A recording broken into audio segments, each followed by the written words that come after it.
when I was in America I used to eat pizza. کله چې زه په امریکا کې ما به پیتزا خوړه، یعنی دا زما یو عادت و چې ما به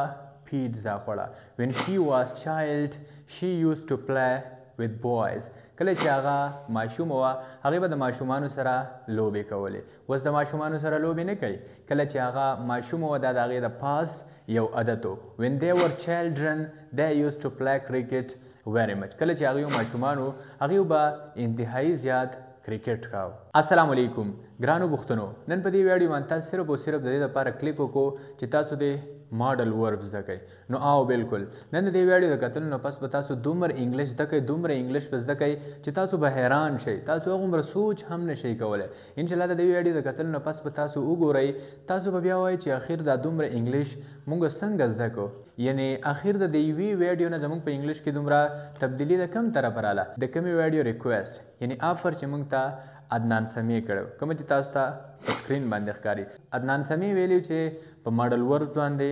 ویډیو جوړه کړه. نو بالکل نن په دې ویډیو کې تاسو ماډل ورب زده کوئ. خو ګرانو کتونکو که چېرته تاسو هم په انګلیش کې په یو ټاپک کې کنفیوز یئ، یعنی تاسو له پارټس آف سپیچ نه درځي، ایکټیو وایس، پیسیو وایس نه درځي، ماډل وربز نه درځي، ټینسز نه درځي وغیره وغیره، چې څه هم تاسو ته په انګلیش کې مشکل وي، نو بالکل تاسو د عدنان سمیع شان یو کمنټ کولی شئ او بیا بس تاسو په ریکویسټ باندې مونږه 100% ټرای کوو چې تاسو له جواب درکو. لکه څنګه چې پښتو کې خلک وایي صرف اشاره کوه بیا تماشه کوه، نو همدغسې حالات به ستاسو د کمنټ وي. تاسو صرف کمنټ وکړئ او بیا انشاءالله موږ به ټرای کوو چې ستاسو د کمنټ جواب درکو. ګرانو کتونکو اوس راځو چې ماډل ورب زده کړو، یعنی نور ټایم ضایع کول نه غواړو. لیټس کیک آف د لیسن. ګرانو کتونکو اوس راځئ چې په یو ښکلي او یو ښایسته انداز باندې ماډل وربز زده کړو. د ټول نه اول زده کوو یوزډ ټو. اوس مونږ یوزډ ټو ولې زده کوو او کله چې زده هم کړو نو بیا یوزډ ټو مونږ د څه دپاره استعمالوو. نو په یاد ساتئ کله چې مونږ د خپل ځان په باره کې یا د یو هلک په باره کې یا د یو جینۍ په باره کې یا ستاسو په باره کې لا د بل چا په باره کې خبرې کوو او د هغې د پاست هیبټس بیانو، یعنی هغه خبرې بیانو کومه چې هغه په پاست کې کړې وي، هغه کارونه بیانو کومه چې هغه په پاست کې کړې وي. اوس یې نه وي کړې خو په پاست کې د هغه د یو لانګ ټایم دپاره، د یو ډېر ټایم دپاره د هغه عادت و. یوازې د هغه عادت نه، زمونږ عادت و، ستاسو عادت و، یعنی هغه عادتونه چې هغه زمونږ او ستاسو یا د یو هلک یا د یو جینۍ په پاست کې پاتې شوي د یو لانګ ټایم دپاره، د یو ډېر وخت دپاره. لکه څنګه چې مونږ په پښتو کې وایو کله چې زه په اسلام آباد کې وم زه به سهار وختي پاڅېدم، یعنی اوس سهار وختي نه پاسم، اوس ښه لیټ پاسم، خو کله چې په اسلام آباد کې وم نو زه به سهار وختي پاڅېدم. کله چې هغه ماشوم و هغه به 5 وخته مونځ کوو، یعنی د هغه په پاست کې دا یو عادت و، د هغه په پاست کې دا د یو لانګ ټایم دپاره عادت و چې 5 وخته مونځ به یې کوو. اوس 5 وخته مونځ نه کوي، اوس لوپري کوي. خو کله چې هغه ماشوم و نو هغه ډېر زیات متقي و، پرهیزګار و، 5 وخته مونځ به یې کوو. کله چې د هغې پلار په سعودي عرب کې و هغې به ما ته میسیجونه کول، اوس میسیجونه نه کوي. کله چې پلار په سعودي عرب کې و نو دا د هغې یو عادت و چې هغې به ما ته میسیجونه کول. کله چې زه ماشوم وم ما به کرکټ کاو، یعنی ما به ډېر زیات کرکټ کاو. کرکټ کول زما یو عادت و. اوس کرکټ نه کوم، په پاست کې زما یو عادت و. ګرانو کتونکو د داسې قسم له پاست هیبټس د بیانولو لپاره مونږه یوزډ ټو استعمالو. اوس به یوز ټو مونږه زده کوو څنګه. که چېرته مونږ له په یو ایسے کې، په یو ټیسټ کې، په یو پیپر کې مونږ له د لیکلو ضرورت راشي نو بیا به مونږه په یوز ټو باندې لیکل څنګه کوو، یعنی په یوز ټو به بیا مونږه سینټنسز څنګه لیکو. او که چېرته مونږ له په سپوکن انګلیش کې یعنی په سپیکینګ کې مونږ ته د دې ضرورت راشي، مونږ د چا سره ناست یو، مونږ چاته د خپل پاست هیبټس بیانو، مونږ چاته د خپل پاست عادتونه بیانو، نو بیا مونږه په سپیکینګ کې دا وایو څنګه. ګرانو کتونکو زما سره یو سینټنس دی او سینټنس داسې دی کله چې زه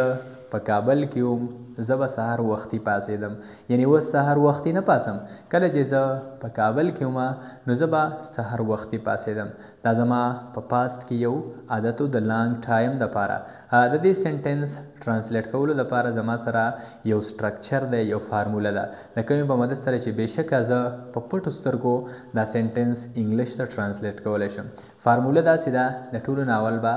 سبجیکټ لګېږي. سبجیکټ زه امید لرم چې تاسو به په سبجیکټ باندې پوهیږئ. که چېرته تاسو په سبجیکټ باندې نه پوهیږئ نو سبجیکټ هغه چاته ویلی کېږي څوک چې په جمله کې کار کوي. ایکشن ډوور. په دویم نمبر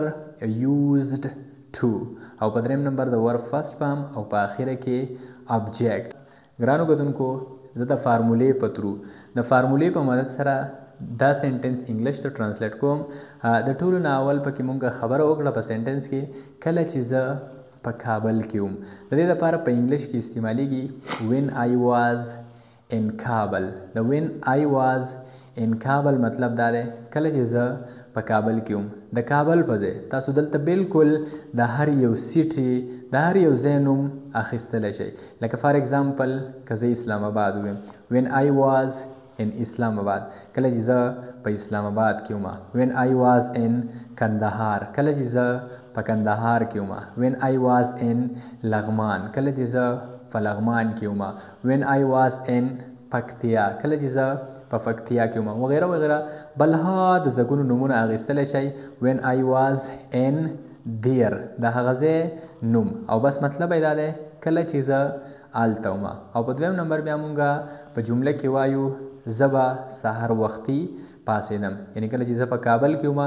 زه به سهار وختي پاڅېدم. نو اوس خبره فارمولې ته جوړه ده. د ټول ناول فارموله وه چې سبجیکټ ولګو. څوک به سهار وختي پاڅېده؟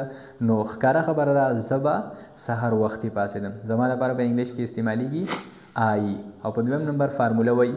یوزډ ټو ولګو. نو زه به یوزډ ټو ولګو. when I was in Kabul I used to، او بیا د ورب فرسټ فارم، یعنی څه کار چې به مې کاو، څه کار به مې کاو، پاڅېدم به، پاڅېدل به مې کول. پاڅېدلو ته ویلی کېږي get off. او په اخره کې early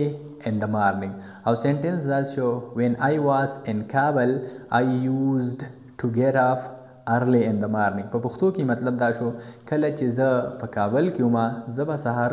وختي پاڅېدم. خو اوس ګرانو کتونکو موږ به داسې څنګه وایو کله چې زه په کابل کې وم زه به سهار وختي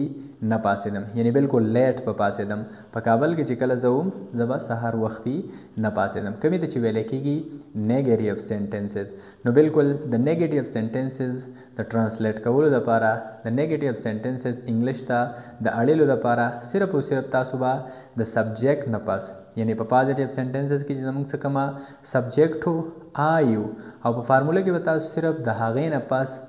ډیډ ناټ ولګوئ، یعنی سبجیکټ پلس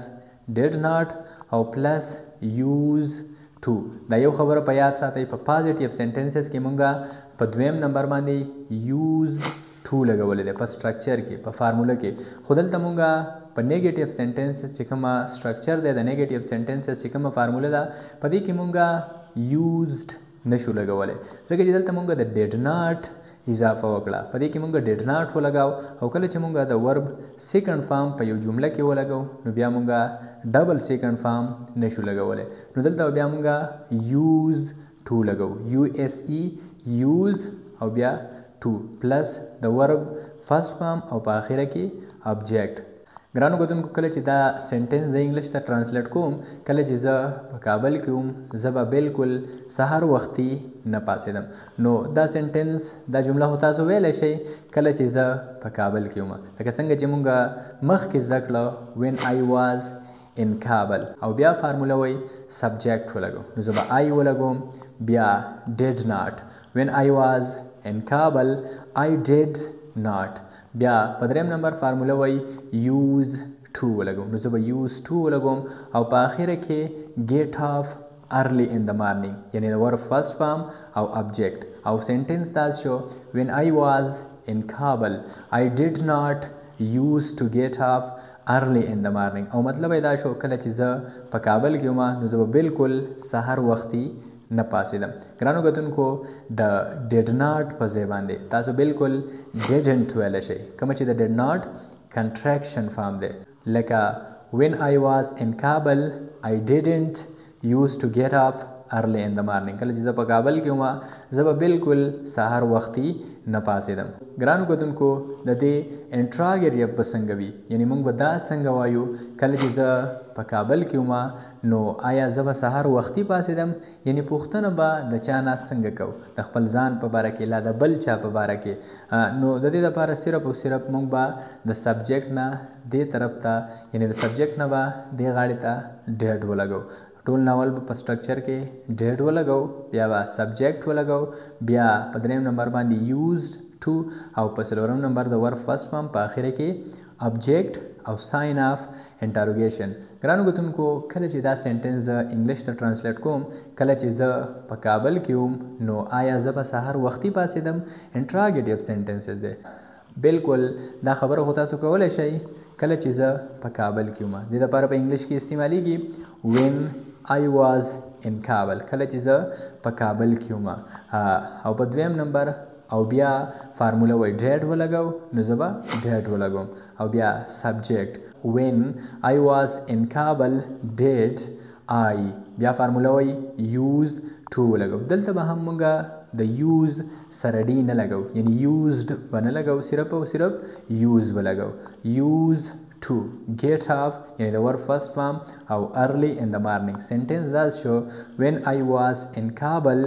did I used to get up early in the morning یعنی کله چې زه په کابل کې وم نو آیا زه به سهار وختي پاسېدم ګرانو کتونکو یو خبره په یاد ساتئ دلته مونږه په پازیټیو سنټنس کې نیګیټیو سنټنس کې او هم په انټراګیټیو سنټنسز کې دا خبره ولګوله چې when I was in کابل کله چې زه په کابل کې وم د when I was in کابل په ځای باندې تاسو بلها ځایونه منشن کولی شئ خو که چېرته تاسو اوس د چا سره ناست یئ او تاسو نه غواړئ چې مونږه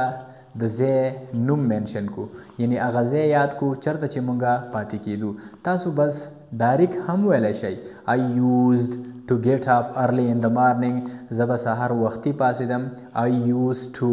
get up late زه به سهار ناوخته پاسېدم I used to tell a lie ما به دروغ ویل I didn't used to tell a lie ما به بالکل دروغ نه ویل did I used to speak truth آیا ما به رښتیا ویل بالکل یعنی تاسو په خپلو خبرو کې که چېرته تاسو نه غواړئ چې مونږه when I was in کابل یا when I was د هغه ځای نوم تاسو که نه غواړئ چې مونږ پکې دا ووایو نه بالکل دې ته ضرورت نشته خو صرف او صرف ما ستاسو د پوهې کېدلو دپاره دا سنټنس داسې راوړل when I was there چې تاسو پرې ډېر ښه پوه شئ مطلب مې د خبرې دا دی که چېرته تاسو دا نه غواړئ چې مونږ when I was منشن کړو نو بالکل ستاسو سنټنس صحیح دی لکه څنګه چې ما اګزامپلز ورکړه ګرانو کتونکو د یوز ټو بل اګزامپل به داسې وي کله چې هغه ماشومه وه هغې به همیشه رښتیا ویل یعنی اوس د الله د رضا دپاره رښتیا نه وایي ټولې خبرې دروغ کوي خو چې کله هغه ماشومه وه هغې به بالکل رښتیا ویل کله چې دا سنټنس زه انګلیش ته ټرانسلیټ کوم ګرانو کتونکو یو ځل بیا دلته مونږه کله چې هغه ماشومه وه دا الفاظ هم پکې منشن کړلی دا سنټنس هم پکې منشن کړلی خو تاسو ته ما بره خبره وکړه که چېرته تاسو دا غواړئ چې موږ پکې دا ونه وایو نو بالکل تاسو دا کولی شئ چې تاسو پکې دا ونه وایئ کله چې موږ دا سنټنس انګلیش ته ټرانسلیټ کوو کله چې هغه ماشومه وه هغې به همیشه رښتیا ویل کله چې هغه ماشومه وه د دې لپاره په انګلیش کې استعمالیږي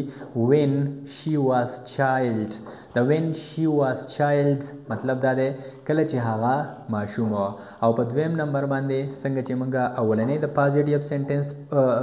جمله ټرانسلیټ کړله انګلیش ته نو هم په هغه طریقه باندې موږ دا دویمه جمله یعنی دا دویم سنټنس انګلیش ته ټرانسلیټ کوو هغې طریقه داسې ده she used to speak truth always the she used to speak truth always مطلب دا دی چې هغې به همیشه رښتیا ویل یعنی د هغې دا عادت و د ټول ناول مې سبجیکټ ولګاو د when she was child نه پس د ټول ناول مې سبجیکټ ولګاو بیا used to بیا speak یعنی ورب او بیا truth یعنی object او تاسو ته بره سټرکچر درکړی شوی هم دی تاسو ته بره فارموله درکړی شوې ده اوس ګرانو کتونکو که چېرته مونږ د دې نیگیټیو وایو یعنی موږ دا وایو کله چې هغه ماشوم وه هغې بالکل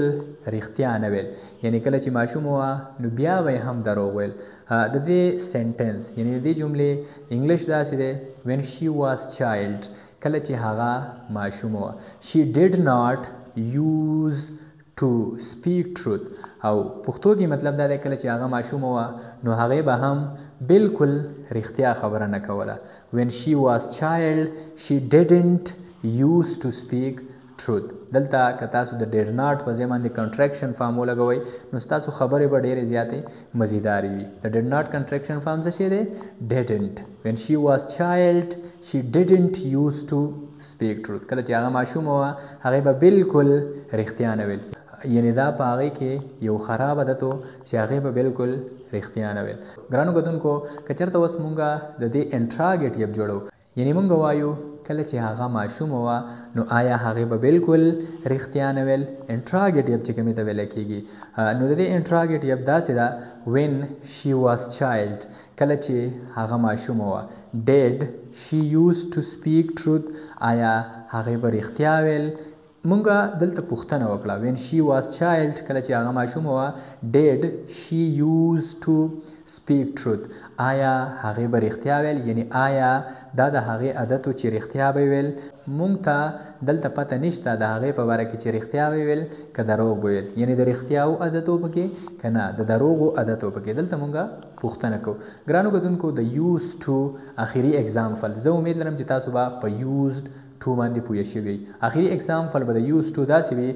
لکه څنګه چې موږ په پښتو کې وایو کله چې هغې ماشومان وو هغې به ډېر زیات کرکټ کوو یعنی کله چې هغې چرې وو نو هغې به بس چې د کاته به نو په ګراوند کې به لګیا وو هغې به ډېر زیات کرکټ کوو د دې سنټنس د دې جملې ټرانسلیټ کولو دپاره د ټول ناول when they were children مې څنګه ولګاو د when they were children مطلب دا دی کله چې هغې ماشوم وو د هغې دپاره په انګلیش کې دی استعمالیږي او کله چې زموږ سره سبجیکټ یعنی کارکوونکی پلورل وي نو د هغې سره بیا مونږ واز نشو لګولی کله چې مونږ د پاست خبره کوو د هغې په باره کې نو بیا مونږ د هغې سره ور لګو او چایلډ به هم نه لګو چایلډرن به لګو ځکه چې چایلډرن د چایلډ جمع ده when they were children کله چې هغې ماشومان او په دویم نمبر they used to play cricket very much they used to play cricket very much مطلب دا دی چې هغې به انتهایی زیات کرکټ کاو ګرانو کتونکو که چېرته مونږ د دې نیګیټیو وایو یعنی مونږ دا وایو کله چې هغې ماشومانو نو هغې به بالکل کرکټ نه کاو یعنی ډېر زیات کرکټ نه کاو نو د دې نیګیټیو سنټنس داسې دی when they were children کله چې هغې ماشومانو they did not use to play cricket very much هغې به بالکل ډېر زیات کرکټ نه کاو when they were children کله چې هغې ماشومانو they didn't use to play cricket very much هغې به ډېر زیات کرکټ نه کاو ګرانو کتونکو لاست اگزامپل په انټراګیټیو سنټنس کې او هغه هم د دې مخکینی اگزامپل په شان کومه چې موږ دا دوه اگزامپلز ورکړه لکه څنګه چې موږ وایو کله چې هغې ماشومانو نو آیا هغې به ډېر زیات کرکټ کاو یعنی موږ ته پته نشته موږ د دې خبرې پوښتنه کوو کله چې هغه ماشومانو نو آیا هغې به ډېر زیات کرکټ کاو when they were children کله چې هغې ماشومانو did they used to play cricket very much آیا هغې به ډېر زیات کرکټ کاو ګرانو کتونکو زه امید لرم چې تاسو به په used to باندې پوه شوي او څنګه چې تاسو ته ما د ویډیو په سټارټ کې وویل چې تاسو بالکل دا کولی شئ که چېرته تاسو غواړئ چې موږ په خپل سنټنس کې په خپله جمله کې دا خبره ونه کړو when I was in Kabul کله چې زه په کابل کې وم when she was child کله چې هغه ماشومه وه when they were children کله چې هغې ماشومانو که تاسو غواړئ چې موږ دا خبرې په خپل خبرو کې ونه کړو کله چې موږ د پاست هیبټس بیانو او موږ دا خبرې ونه کړو یعنی دا جمله ونه وایو نو بیا بالکل تاسو کولی شئ چې تاسو دا پرېږدئ او تاسو دا ووایئ I used to get up early in the morning زه به سهار وختي پاڅېدم I did not used to get up early in the morning जब सहर वक्ती न पासेदम और पे interrogative sentences के did I use to get up early in the morning आया जब सहर वक्ती पासेदम she use to messages me हगे माता मैसेजून कवल यानी दादा आगे आदत हो माता भाई मैसेजून कवल she did not use to messages me हगे माता मैसेजून न कवल दा आदते नौ और did she use to messages me आया हगे माता मैसेजून कवल ग्रान को दुनको जो उम्मीद लरम چې تاسو به پوه شوي یې کچر تاسو نور هم داسې قسم لا ماډل وربز زده کول غواړئ یعنی تاسو داسې قسم لا جملې زده کول غواړئ تاسو داسې قسم لا د انګلیش زده کولو لارې معلومول غواړئ نو بیا بالکل تاسو مونږ ته په کمنټ سیکشن کې د یو کمنټ په ذریعه باندې خپل رائے پرېښودی شئ صرف او صرف مونږ ته ووایئ چې آو بالکل نور هم په ماډل وربز باندې ویډیو جوړه کړه نو بیا بالکل مونږه ستاسو په رائے ستاسو په ریکویسټ او ستاسو په آفر باندې ستاسو د لپاره مونږ ویډیوز جوړو د ویډیو کتلو ډېره مننه تھینک یو سو مچ تھینک